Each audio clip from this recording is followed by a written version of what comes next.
नमस्कार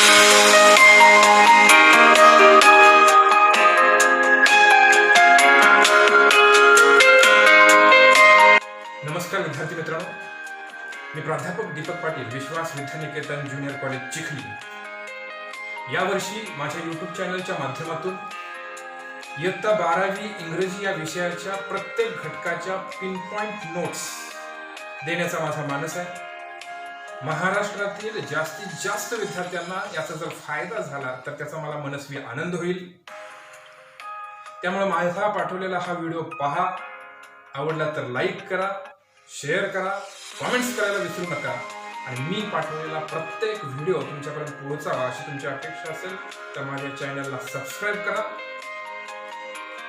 धन्यवाद। नमस्कार विद्यार्थी मित्र हो, poem number 2.5 father returning home by Dilip Chitre या कवितेमध्ये असणारे figure of speech and other concepts हे आपण या व्हिडिओच्या माध्यमातून पाहणार आहोत। फिगर ऑफ स्पीच म्हणजेच भाषेचे अलंकार। कवी आपल्या कवितेची भाषा सुशोभित करण्यासाठी विविध शब्दरचना आणि वाक्यरचनेचा वापर करतो, त्यालाच आपण फिगर ऑफ स्पीच म्हणजेच भाषेचे अलंकार असे म्हणतो। त्याचबरोबर या कवितेची आणखी बरीच काही वैशिष्ट्ये आहेत, त्या वैशिष्ट्यावरती सुद्धा आपण ओझरती नजर टाकणार आहोत आणि त्याच्याबद्दल सुद्धा चर्चा या व्हिडिओच्या माध्यमातून करणार आहोत। चला तर मग बघूयात figure of speech and other concepts of the poem 2.5 father returning home by Dilip Chitre. आता फिगर ऑफ स्पीच ही पोएट्री सेक्शनशी निगडीत असणारी ॲक्टिव्हिटी 2 गुणांसाठी विचारली जाते आणि या ॲक्टिव्हिटीचं स्वरूप जे आहे ते साधारणतः या पद्धतीचं असतं। Name and explain the figure of speech in the following line.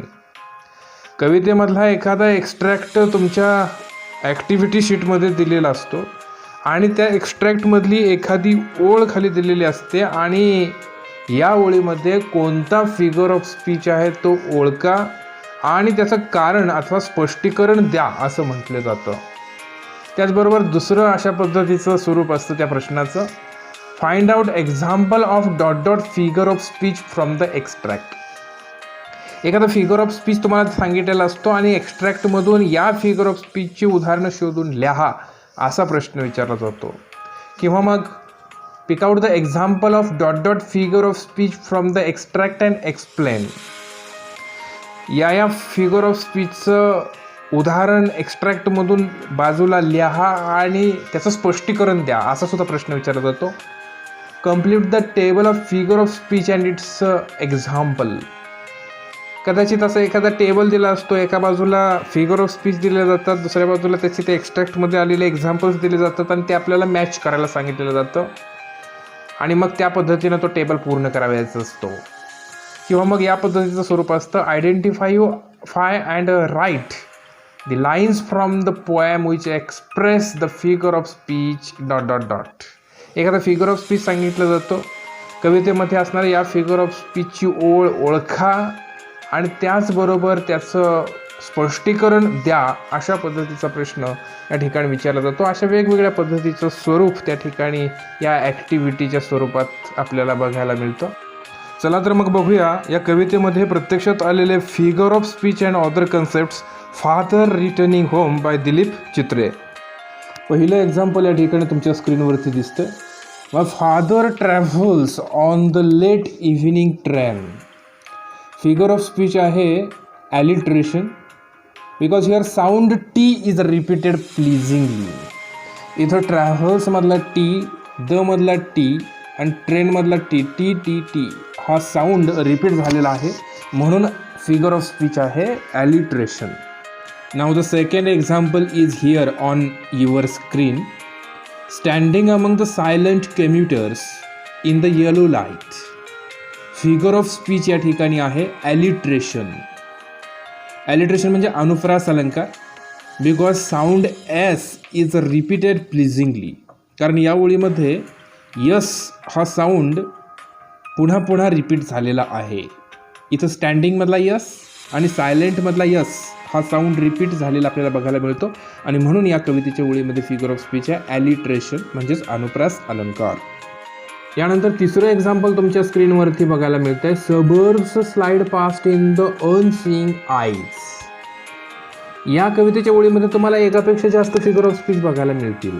पहिला फिगर ऑफ स्पीच या ठिकाणी बघायला मिळेल तो म्हणजे ॲलिट्रेशन. ॲलिट्रेशन म्हणजे माहीत आहे आपल्याला अनुप्रास अलंकार. इथं सबर्ब्समधला साऊंड यस आणि स्लाइड्समधला साऊंड यस इथं रिपीट झालेला आहे. Because sound S is repeated pleasingly आणि म्हणून इथं ॲलिट्रेशन. आता दुसरा फिगर ऑफ स्पीच आपल्याला या ठिकाणी बघायला मिळणार आहे तो म्हणजे पर्सॉनिफिकेशन. पर्सॉनिफिकेशन म्हणजे काय तर चेतन गुणोक्ती अलंकार. चेतना गुणोक्ती अलंकार म्हणजे काय तर निर्जीव वस्तू सजीवांप्रमाणे वागतात, बोलतात किंवा हालचाल करतात अशा पद्धतीचं वर्णन केलेलं असतं. त्यावेळी या ठिकाणी होणाऱ्या भाषेच्या अलंकाराला पर्सॉनिफिकेशन असं म्हटलं जातं. इथं बघा, because non living thing suburb is treated here as a human being. Suburb म्हणजे काय तर उपनगर. उपनगरं काय आहेत, निर्जीव आहेत, परंतु ती मनुष्यांप्रमाणे वागतात अशा पद्धतीचं वर्णन या ठिकाणी केलेलं आहे. म्हणजे काय बघा, suburbs are showing as a sliding past. Slide म्हणजे काय, घसरणे, पाठीमागं घसरतात अशा ठिकाणी म्हटलेलं आहे. शहरं तिथंच उभी असणार आहेत, शहरं काही घसरणार नाहीत. घसरण्याची प्रवृत्ती जी आहे ती मनुष्य जातीकडे आहे. घसरण्याची जी प्रवृत्ती आहे ती सजीवांच्या पाशी आहे आणि म्हणून या ठिकाणी स्लायडिंग पास्ट ही सजीवांची असणारी प्रवृत्ती इथं खेडेगावांना किंवा उपनगरांना देण्यात आलेली आहे आणि म्हणून होणारा फिगर ऑफ स्पीच जो आहे तो पर्सॉनिफिकेशन. त्याच्यानंतर तिसरा फिगर ऑफ स्पीच तुम्हाला या ठिकाणी बघायला मिळेल तो म्हणजे ट्रान्सफर्ड इफिथेट. इफिथेट म्हणजेच काय तर ॲडजेक्टिव्ह, विशेषण, एखाद्या शब्दाची विशेष माहिती सांगणारा शब्द, जादाची माहिती सांगणारा शब्द. आता इथं कारण काय सांगितले बघा, because epithet adjective unseen is transferred to eyes. Unseen हे जे काही ॲडजेक्टिव्ह आहेत ते डोळ्यांना देण्यात आलेलं आहे.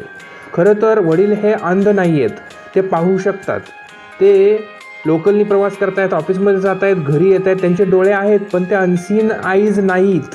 परंतु त्यांच्या मनाला हे सगळं पाहण्याची इच्छा नाही आहे, म्हणजेच त्यांचं मन हे पाहण्यासाठी तयार नाही आहे आणि म्हणून मनासाठीचा असणारा अनसीन हा ॲडजेक्टिव्ह डोळ्यांसाठी परावर्तित करण्यात आलेला आहे, आईजसाठी वापरण्यात आलेला आहे आणि म्हणून या ठिकाणी होणारा भाषेचा अलंकार जो आहे तो ट्रान्सफर्ड इफिथेट आहे.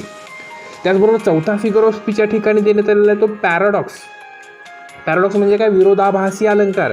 विरोधाचा आभास निर्माण करण्यात आलेला असतो. Because the phrase unseeing eyes is self contradictory. Contradictory म्हणजे विरोधाभासी. ही फ्रेज वापरण्यात आलेली आहे, अनसीइंग आईज, ही विरोधाभासी आहे. डोळे आहेत, त्यांना दिसतंय, परंतु अनसीइंग आईज अशा पद्धतीचा वापर या ठिकाणी केलेला आहे आणि म्हणून ती कॉन्ट्राडिक्टरी असणारी फ्रेज आहे, विरोधाचा आभास निर्माण करणारी फ्रेज आहे आणि म्हणून या ठिकाणी फिगर ऑफ स्पीच आहे पॅराडॉक्स. म्हणजेच या कवितेच्या ओळीमध्ये ॲलिट्रेशन आहे, पर्सॉनिफिकेशन आहे, ट्रान्सफर्ड इफिथेट आहे, पॅराडॉक्स आहे. जो तुम्हाला विचारला असेल त्या पद्धतीनं त्याचं उत्तर तुम्हाला लिहिणं अपेक्षित आहे. किंवा या ओळीमध्ये कोणता फिगर ऑफ स्पीच आहे असं जर तुम्हाला विचारलेलं असेल, या चारीपैकी कोणताही तुम्ही जरी लिहिला तरीसुद्धा तुम्हाला त्याचं योग्य ते गुणदान मिळेल. त्यानंतर चौथं एक्झाम्पल आपल्या स्क्रीनवरती आहे. His shirts and pants are soggy and his black raincoat. आता या कवितेच्या ओळीमध्ये पहिला फिगर ऑफ स्पीच तुम्हाला बघायला मिळतो तो म्हणजे alliteration. Because sound S is repeated pleasingly. शर्टमधला यस, सॉगीमधला यस या ठिकाणी रिपीट झालेला आहे. त्याचबरोबर दुसरा फिगर ऑफ स्पीच तुम्हाला या ठिकाणी बघायला मिळतो तो म्हणजे मेटाफर. मेटाफर म्हणजे रूपक अलंकार. Because black raincoat is indirectly compared with dullness. मेटाफरमध्ये काय झालेलं असतं, इनडायरेक्ट कम्पॅरिझन, अप्रत्यक्ष तुलना केलेली असते. याच्यामध्ये काळा रेनकोट आहे ना, त्याची अप्रत्यक्षरित्या त्या वडिलांच्या आयुष्यामध्ये असणारा डलनेस, तोपणा, एकाकीपणा जो आहे त्याच्याशी करण्यात आलेली आहे आणि म्हणून या ठिकाणी फिगर ऑफ स्पीच आहे मेटाफर म्हणजेच रूपक अलंकार. यानंतर फिगर ऑफ स्पीचचं पाचवं एक्झाम्पल तुमच्या समोर आहे. Stained with mud and his a bag stuffed with books. Figure of speech आहे alliteration. Because here sound B is repeated pleasingly. इथं बॅगमधला बी आणि बुक्समधला बी हा साऊंड रिपीट झालेला आहे. फिगर ऑफ स्पीच आहे ॲलिट्रेशन म्हणजेच अनुप्रास अलंकार. त्यानंतर सहावं एक्झाम्पल तुमच्या स्क्रीनवरती आहे बघा. Is falling apart, his eyes dimmed by age. कवितेच्या या ओळीमध्ये जो फिगर ऑफ स्पीच आहे तो आहे मेटाफर. मेटाफर म्हणजेच रूपक अलंकार. Because dimmed eyes are directly म्हटलं आहे. इथं जर थोडीशी प्रिंटेक मिस्टेक झालेली आहे बघा. मेटाफरमध्ये इनडायरेक्ट कंपॅरिझन असतं. Because dimmed eyes are indirectly compared with tiredness. इथं अप्रत्यक्षरित्या तुलना केलेली बघायला मिळते. डीम्ड आईज म्हणजे काय, निस्तेज झालेले डोळे, म्हणजेच वडिलांना आलेला थकवा, त्यांचा आलेला कंटाळा याच्याशी अप्रत्यक्षरित्या तुलना केलेली आपल्याला या ठिकाणी बघायला मिळते. आणि म्हणून या कवितेच्या ओळीमध्ये जो फिगर ऑफ स्पीच बघायला मिळतो तो आहे मेटाफर म्हणजेच रूपक अलंकार. यानंतर 7वं एक्झाम्पल तुमच्या समोर आहे. Fade homeward through the humid monsoon night. Figure of speech पहिला आहे alliteration, because here sound T is repeated. थॉटमधला टी, द मधला टी, साऊंड टी रिपीट झालेला आपल्याला बघायला मिळतो. त्याच्यानंतर दुसरा फिगर ऑफ स्पीच तुम्हाला या ओळीमध्ये बघायला मिळतो तो म्हणजे ट्रान्सफर्ड इफिथेट. ट्रान्सफर्ड इफिथेट म्हणजे परावर्तित गुणविशेष अलंकार. Because epithet humid is transferred from weather to night. इथं ह्युमिड हे जे विशेषण आहे ते खास करून वातावरणासाठी वापरलं जातं. ते वातावरणासाठी वापरण्यात येणारं विशेषण हे परावर्तित होऊन नाईटसाठी वापरण्यात आलेला आहे. आणि म्हणून या ठिकाणी ट्रान्सफर्ड इफिथेट हा अलंकार झालेला बघायला मिळतो. त्याच्यानंतर तिसरा फिगर ऑफ स्पीच आपल्याला या ओळीमध्ये बघायला मिळतो तो म्हणजे मेटाफर. मेटाफर म्हणजेच रूपक अलंकार. Because the eyes that fade homeward are indirectly compared with weariness. Weariness म्हणजे कंटाळवाणेपणा. इथं फेड होमवर्ड्स, आईज हा जो शब्द प्रयोग केलेला आहे तो अप्रत्यक्षरित्या कंटाळवाणेपणा याच्याशी जोडला गेलेला आहे, त्याच्याशी त्याची तुलना केलेली गेलेली आहे. आणि म्हणून या ठिकाणी मेटाफर म्हणजेच रूपक अलंकार झालेला आपल्याला बघायला मिळतो. यानंतर 8वं एक्झाम्पल तुमच्या स्क्रीनवरती आहे. Now I can see him getting off the train like the word dropped from a long sentence. या ठिकाणी या कवितेच्या ओळीमध्ये फिगर ऑफ स्पीच आहे सिमिली. सिमिली म्हणजेच उपमा अलंकार.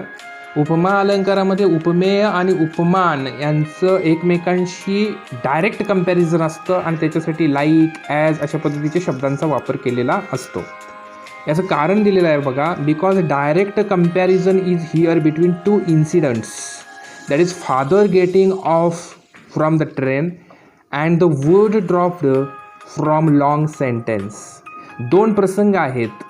वडील रेल्वेमधून खाली उतरत आहेत हा एक प्रसंग आहे आणि लांब वाक्यामधून एखादा शब्द गळून पडणं हा दुसरा इन्सिडेंट आहे.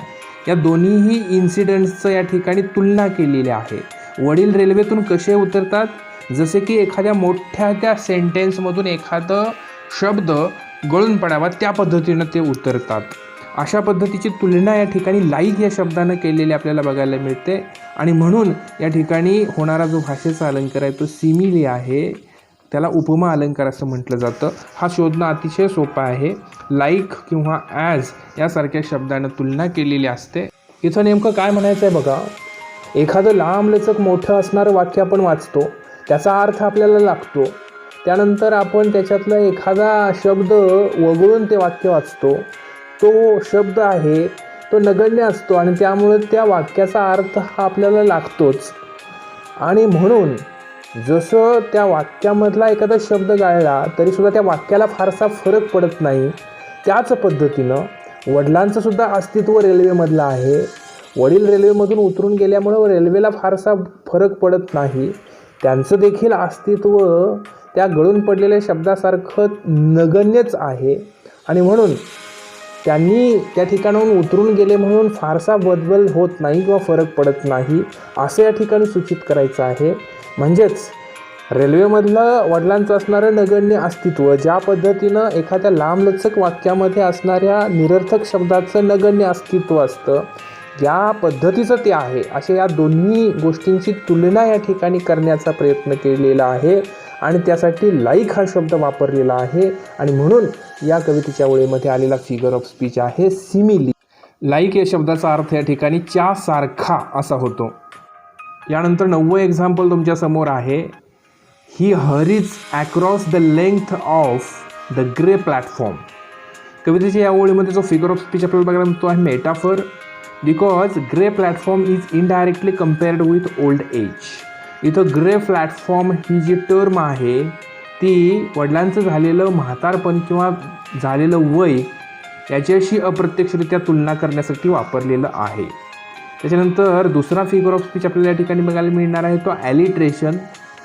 ही मधलं एच आणि हरीजमधलं H repetition of sound H is here because sound H is repeated here pleasingly. यानंतर फिगर ऑफ स्पीचचं 10वं एक्झाम्पल तुमच्या समोर आहे. Crosses the railway line enters the lane. यामध्ये जो फिगर ऑफ स्पीच आहे तो alliteration because sound L is repeated here प्लीजिंगली.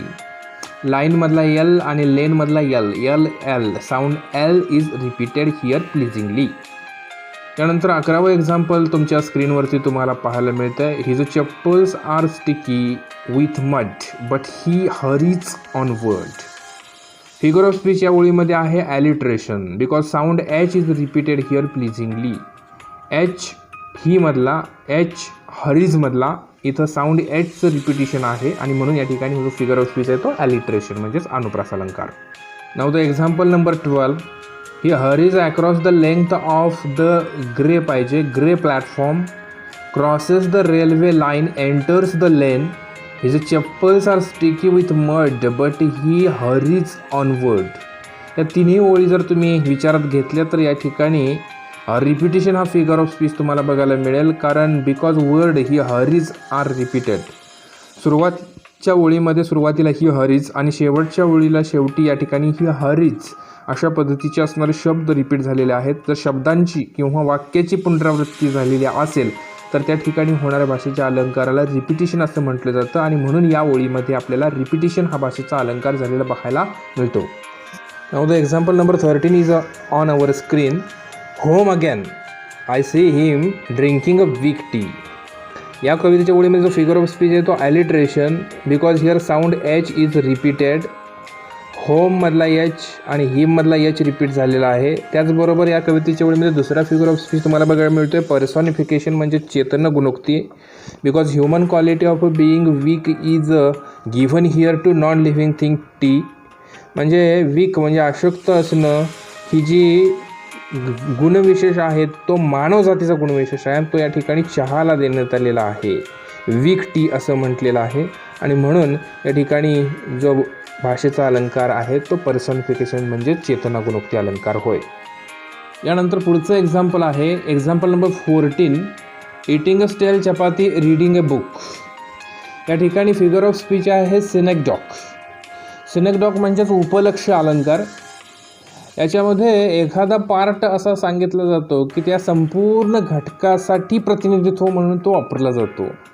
याचं कारण सांगितलेलं आहे because here stale chapati stands for stale food where a part symbolizes whole. इथं स्टेल चपाती म्हणजे शिळी चपाती हे पूर्णपणे सगळ्या शिळ्या अन्नासाठी म्हणून वापरण्यात आलेलं आहे आणि म्हणून स्टेल चपाती हे संपूर्ण शिळं अन्न प्रतीत करत असते त्याच्यासाठी हा शब्द वापरलेला आहे आणि म्हणून सिनेक्डॉक म्हणजेच उपलक्ष अलंकार या ओळीमध्ये आपल्याला बघायला मिळतो. यानंतर पुढचं एक्झाम्पल नंबर 15 तुमच्या स्क्रीनवरती आहे. He goes in to the toilet to contemplate. इथं या वाक्यामध्ये होणारा फिगर ऑफ स्पीच आहे ॲलिट्रेशन म्हणजे अनुप्रास अलंकार because here sound T is repeated pleasingly. इथं द या शब्दामध्ये असणारा टी, टॉयलेट या शब्दामध्ये असणारा टी आणि टू या शब्दामध्ये असणारा T, the sound T T T T is repeated and hence here the figure of speech is alliteration. Now the example number 16 is on your screen. Man's estrangement from manmade world. इथं figure of speech या ओळीमध्ये तुम्हाला एकापेक्षा जास्त बघायला मिळतील. पहिला figure of speech इथं बघायला मिळेल तो म्हणजे alliteration because here sound M is repeated pleasingly. मॅनमधला एम, दुसऱ्या मॅनमधला पुन्हा एम आणि एम मेडमधला एम, या पद्धतीनं एम हा साऊंड रिपीट झालेला आपल्याला बघायला मिळतो आहे. म्हणून इथं ॲलिट्रेशन म्हणजेच अनुप्रास अलंकार बघायला मिळतो. त्याचबरोबर दुसरा फिगर ऑफ स्पीच तुम्हाला या ओळीमध्ये बघायला मिळेल तो म्हणजे repetition. Because word man is repeated here. Repetition या फिगर ऑफ स्पीचमध्ये म्हणजेच पुनरावृत्ती या फिगर ऑफ स्पीचमध्ये तुम्हाला शब्दाची किंवा वाक्याची पुनरावृत्ती झालेली बघायला मिळते. या ओळीमध्ये तुम्हाला मॅन हा शब्द पुन्हा रिपीट झाला आहे, पुनरावृत्ती झालेली आहे असं बघायला मिळतं आणि म्हणून या ओळीमध्ये तुम्हाला रिपिटिशन म्हणजेच पुनरावृत्ती अलंकारसुद्धा बघायला मिळतो आहे. त्यानंतर या ओळीमध्ये तुम्हाला तिसरा फिगर ऑफ स्पीच बघायला मिळतो तो म्हणजे सिनेक्डॉक. सिनेक्डॉक म्हणजे उपलक्ष्य अलंकार. Because here term man-made word stands for all the things created by man in this world. इथं मॅनमेड वर्ड हा जो शब्द आहे तो मानवानं या जगामध्ये बनवलेल्या सगळ्या गोष्टींचं प्रतिनिधित्व करण्यासाठी म्हणून येतो आहे आणि म्हणून here a part symbolizes whole. Manmade world हा एक पार्ट आहे, तो मानवानं बनवलेल्या सगळ्या गोष्टींच्यासाठी प्रतीक म्हणून आलेला आहे आणि म्हणून या ठिकाणी जो फिगर ऑफ स्पीच आहे तो सिनेक्डॉक म्हणजेच उपलक्ष्य अलंकार असं म्हणता येईल. आता फिगर ऑफ स्पीच या कन्सेप्टमधलं 17वं एक्झाम्पल तुमच्या स्क्रीनवरती आहे. Coming out he trembles at the sink. या ओळीमध्ये जो फिगर ऑफ स्पीच आहे तो आहे alliteration. Because here sound T is repeated pleasingly. Trembles आणि द या दोन्ही शब्दांमध्ये असणारा टी हा साऊंड या ठिकाणी रिपीट झालेला आहे आणि म्हणून या ठिकाणी होणारा फिगर ऑफ स्पीच आहे ॲलिट्रेशन म्हणजेच अनुप्रास अलंकार. Now the example number 18 is on our screen. The cold water running over his brown hands. या वाक्यामध्ये जो फिगर ऑफ स्पीच आहे तो ट्रान्सफर्ड इफिथेट म्हणजेच परावर्तित गुणविशेष अलंकार. Because here epithet brown is transferred from the man to his hand. Epithet म्हणजेच काय तर ॲडजेक्टिव्ह. इथं ब्राऊन हँड हाताच्या विषयीची जादाची माहिती सांगणारा शब्द आहे ब्राऊन म्हणजेच तो ॲडजेक्टिव्ह आहे. मग फक्त हातच ब्राऊन कसे काय असू शकतील? संपूर्ण व्यक्तीच्या त्वचेचा कलर किंवा संपूर्ण व्यक्ती ही ब्राऊन असेल आणि म्हणून व्यक्तीसाठी वापरायला हवं असणारं गुणविशेष किंवा ॲडजेक्टिव्ह ब्राऊन इथं हँडसाठीच वापरण्यात आलेलं आहे आणि म्हणून या ठिकाणी व्यक्तीसाठीच असणारं गुणविशेष परावर्तित केलेलं आहे हातासाठी आणि म्हणून या ठिकाणी होणाऱ्या भाषेचा अलंकार आहे ट्रान्सफर्ड इफिथेट म्हणजेच परावर्तित गुणविशेष अलंकार. Now example number 19 is on our screen. A few droplets cling to the graying hair on his wrists. या वाक्यामध्ये जी फिगर ऑफ स्पीच तुम्हाला बघायला मिळेल पहिला फिगर ऑफ स्पीच आहे ॲलिट्रेशन.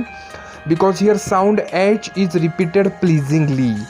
हेअर या शब्दामधला एच साऊंड आणि त्याचबरोबर हिज या शब्दामधला एच साऊंड याचं रिपिटेशन झालेलं तुम्हाला बघायला मिळतं आणि म्हणून कवितेच्या या ओळीमध्ये आपल्याला ॲलिट्रेशन म्हणजेच अनुप्रास अलंकार झालेला पाहायला मिळतो. त्याचबरोबर या कवितेच्या ओळीमध्ये दुसरा फिगर ऑफ स्पीच तुम्हाला बघायला मिळतो तो म्हणजे सिनेक्डॉक म्हणजेच उपलक्ष्य अलंकार. बिकॉज हिअर ग्रेईंग पाहिजे होतं, इथं थोडंसं स्पेलिंग मिस्टेक झालेलं आहे बघा, ग्रोईंग असं झालेलं आहे. Greying hair stands for father's old age. इथं ग्रेईंग हेअर ही जी टर्म आहे ती वडिलांच्या वयोवृद्ध जीवनाविषयी किंवा म्हातारपणाविषयी वापरण्यात आलेली आहे. Wear a part symbolizes hole म्हणजेच ग्रेईंग हेअर ही जी टर्म आहे ते वडिलांचं संपूर्ण म्हातारपण सिम्बॉलाइज करते, त्याचं प्रतीक म्हणून ही टर्म आलेली आहे आणि म्हणून एखादी टर्म संपूर्ण एखाद्या गोष्टीला सिम्बॉल करण्यासाठी वापरलेली असेल तर त्या ठिकाणी जो फिगर ऑफ स्पीच होतो त्याला आपण सिनेक्डॉक म्हणजेच उपलक्ष्य अलंकार असं म्हणतो. यानंतर example number 20 is on our screen. His sullen children have often refused to share jokes and secrets with him. या वाक्यामध्ये जो फिगर ऑफ स्पीच आहे त्याच्यातील पहिला फिगर ऑफ स्पीच तुम्हाला बघता येईल तो म्हणजे alliteration. Because here sound S is repeated pleasingly. इथं सलन या शब्दामध्ये असणारा यस साऊंड, शेअर या शब्दामध्ये असणारा यस साऊंड आणि सिक्रेट या शब्दामध्ये असणारा यस साऊंड रिपीट झालेला तुम्हाला बघायला मिळतो आणि म्हणून कवितेच्या या ओळीमध्ये असणारा फिगर ऑफ स्पीच आहे ॲलिट्रेशन म्हणजेच अनुप्रास अलंकार. त्याचबरोबर कवितेच्या या ओळीमध्ये दुसरा फिगर ऑफ स्पीच तुम्हाला बघायला मिळतो तो म्हणजे सिनेक्डॉक. सिनेक्डॉक म्हणजेच तुम्हाला मी सांगितलेलं आहे उपलक्ष अलंकार, because here jokes and secret stands for the whole conversation among children. आता जोक्स आणि या ठिकाणी सिक्रेट्स असं म्हटलेलं आहे. मुलांच्या आयुष्यामध्ये असणारी ती वडिलांशी ते शेअर करत नाहीत, पण फक्त जोक्स आणि सिक्रेट्सच शेअर करत नाहीत असं नाही, त्यांच्या जीवनामध्ये चाललेल्या बऱ्याचशाच इतर कॉन्व्हर्सेशनसुद्धा ते वडिलांशी शेअर करत नाही आहेत. आनंदाचे असतील, दुःखाचे असतील, कोणतेही कॉन्व्हर्सेशन्स ते वडिलांशी शेअर करत नाहीत. जोक्स आणि सिक्रेट्स हे जे शब्द आहेत ते त्या मुलांच्या आयुष्यामध्ये असणाऱ्या सर्वच कॉन्व्हर्सेशनच्या साठी म्हणून प्रतिकात्मक स्वरूपात वापरण्यात आलेले आहेत. Wear a part symbolizes hole. आणि म्हणून या ठिकाणी या कवितेच्या ओळीमध्ये दुसरा फिगर ऑफ स्पीच तुम्हाला बघायला मिळतो तो म्हणजे सिनेक्डॉक म्हणजेच उपलक्ष अलंकार. Now the example number 21 is on our screen. He will now go to sleep listening to a static on the radio dreaming. या ठिकाणी कवितेच्या या ओळीमध्ये जो फिगर ऑफ स्पीच तुम्हाला पाहायला मिळतोय तो आहे ऑनोमॅटोपोइया. ऑनोमॅटोपोइया म्हणजेच काय तर ध्वनी अनुकरणात्मक अलंकार. कवितेच्या ओळीमध्ये जर ध्वनीचं अनुकरण करणारा एखादा शब्द आलेला असेल तर त्या ठिकाणी होणाऱ्या भाषेच्या अलंकारास ऑनोमॅटोपोइया असं म्हटलं जातं. तर त्या शब्दाला ऑनोमॅटोपोइक वर्ड असं म्हटलं जातं. Because here word static denotes the particular sound in a radio. Static हा जो शब्द आहे ना तो रेडिओवरती येणारा एक पर्टिक्युलर आवाज आणि त्या आवाजाचं अनुकरण करण्यासाठी किंवा तो आवाज दर्शवण्यासाठी या ठिकाणी वापरलेला आहे. आणि म्हणून हा जो शब्द आहे इट इज ऑनोमॅटोपोइक वर्ड. स्टॅटिक हा शब्द जो आहे तो ध्वनी अनुकरणात्मक शब्द आहे आणि म्हणून या ओळीमध्ये जो फिगर ऑफ स्पीच आपल्याला बघायला मिळतोय त्या फिगर ऑफ स्पीचला म्हणता येईल ऑनोमॅटोपोइया म्हणजेच ध्वनी अनुकरणात्मक अलंकार. तर विद्यार्थी मित्र हो, फादर रिटर्निंग होम या कवितेमध्ये असणारे मॅक्झिमम फिगर ऑफ स्पीच या ठिकाणी आपण कव्हर केलेले आहेत. त्याचबरोबर इतर काही महत्त्वाचे मुद्दे या कवितेच्या संदर्भात असणारे जे आपण आत्ता सध्या शेअर करणार आहोत. तर बघूया इतर काही महत्त्वाचे मुद्दे. Father returning home by Dilip Chitre. यानंतरचा मुद्दा आहे राहीम स्कीम म्हणजेच यमकाची पद्धत.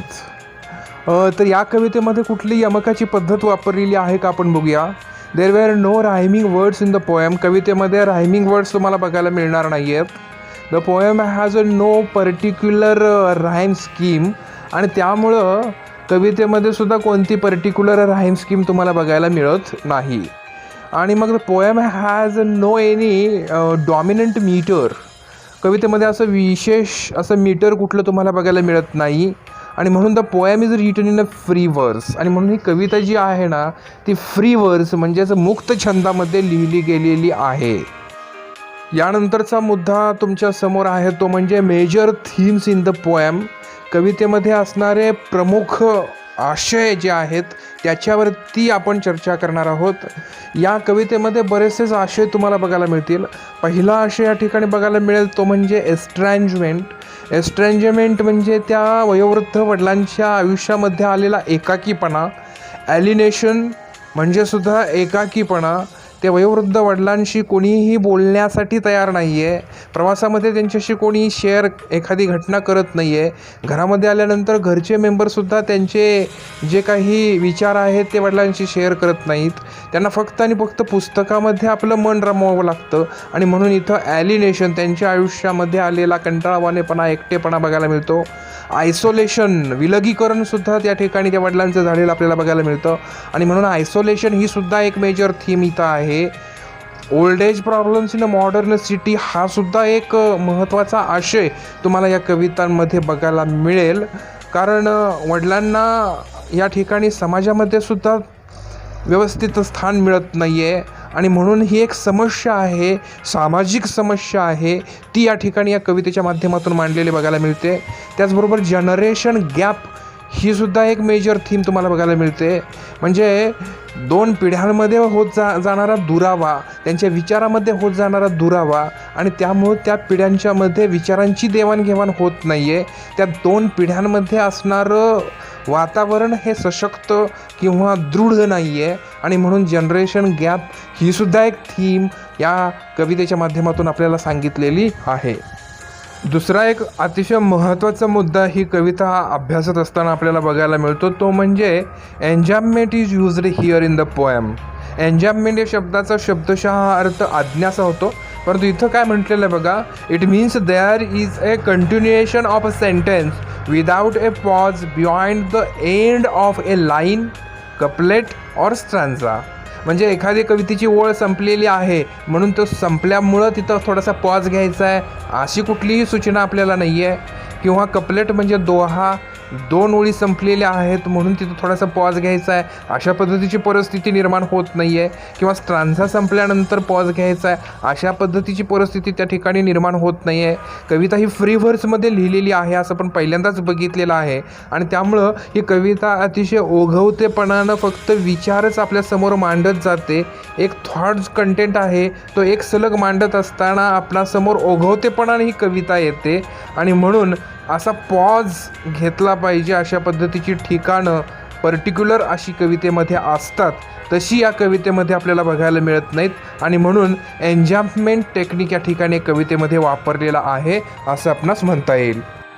यानंतर ही कविता अभ्यासत असताना जाणीवपूर्वक आपणाला या मुद्द्याचा उल्लेख करणं आवश्यक आहे. तो मुद्दा म्हणजे the poem is a dramatic monologue. Monologue म्हणजे काय तर स्वगत. स्वगतामध्ये एखादी व्यक्ती आपल्या जर स्वतःशीच बोलत असेल, समोर कोणीही नाही तरीसुद्धा आपल्या मनामध्ये असणारी विचारांची शृंखला ती व्यक्ती मांडत असेल तर त्या ठिकाणी जो प्रकार होतो त्याला मोनोलॉग किंवा स्वगत असं म्हटलं जातं.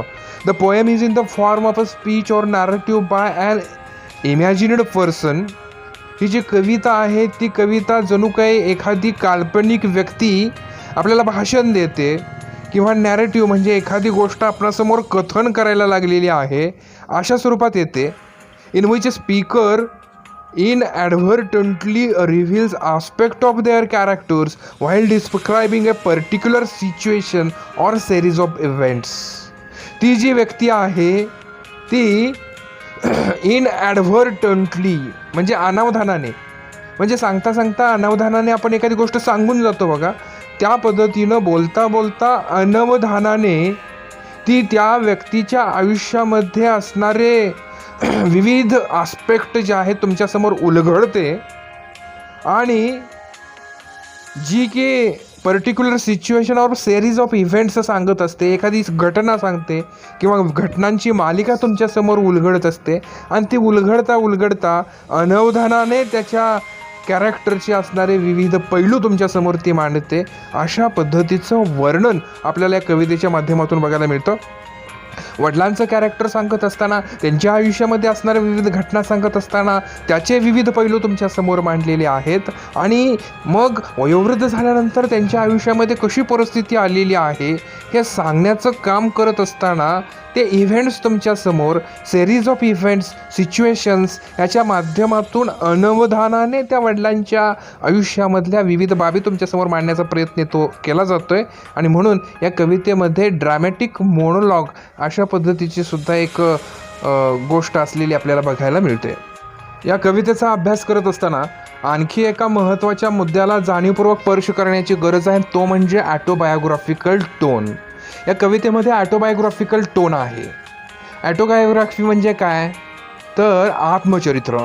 कवी आपल्या स्वतःच्या आयुष्यामध्ये घडलेली घटना, आपल्या स्वतःच्या आयुष्यामध्ये घडलेल्या मालिकांची शृंखला जर आपल्यासमोर मांडत असेल तर त्याला आपण ॲटोबायोग्राफी असं म्हणतो. Dilip Chitre has dedicated this poem to his own father Purushottam Chitre. कवी दिलीप चित्रे यांनी ही कविता डेडिकेट म्हणजे समर्पित केलेली आहे त्यांच्या स्वतःच्या वडिलांना, ज्यांचं नाव पुरुषोत्तम चित्रे असं आहे. It explains the incidents experienced by him in his on life.